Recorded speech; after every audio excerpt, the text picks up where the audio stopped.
देव येतो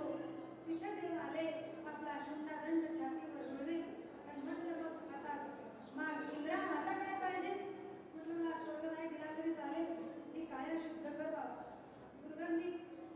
आता पाहत नाही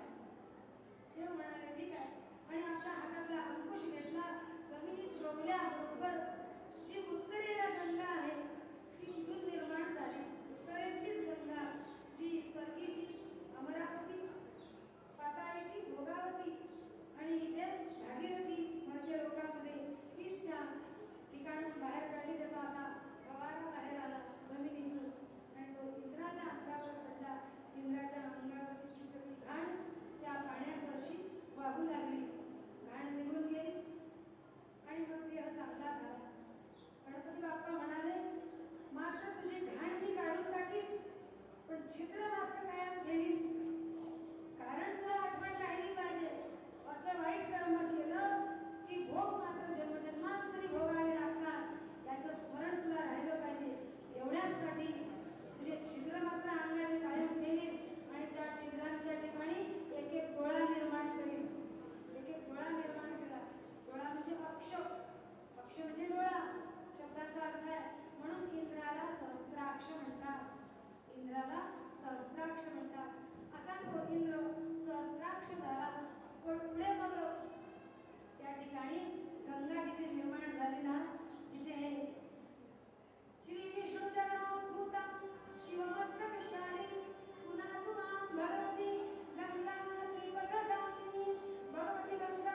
माता की जय गंगा सुद्धा देवीचं रूप आहे भगवती गंगा माता त्या ठिकाणी आली तिथे कुंड बांधलं मग इंद्राने आजही त्या ठिकाणी दर 12 वर्षांनी गंगा प्रकट होते यवतमाळ जिल्ह्यामध्ये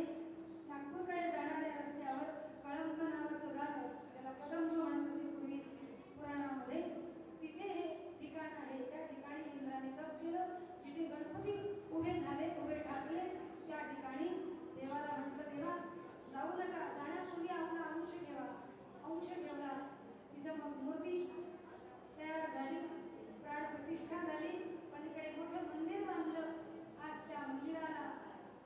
चित्त प्रकाशम विविधेषु संस्थम लेपावलेपाति दिवरचितं च भोगैर्विहीनं पथभोगकारकं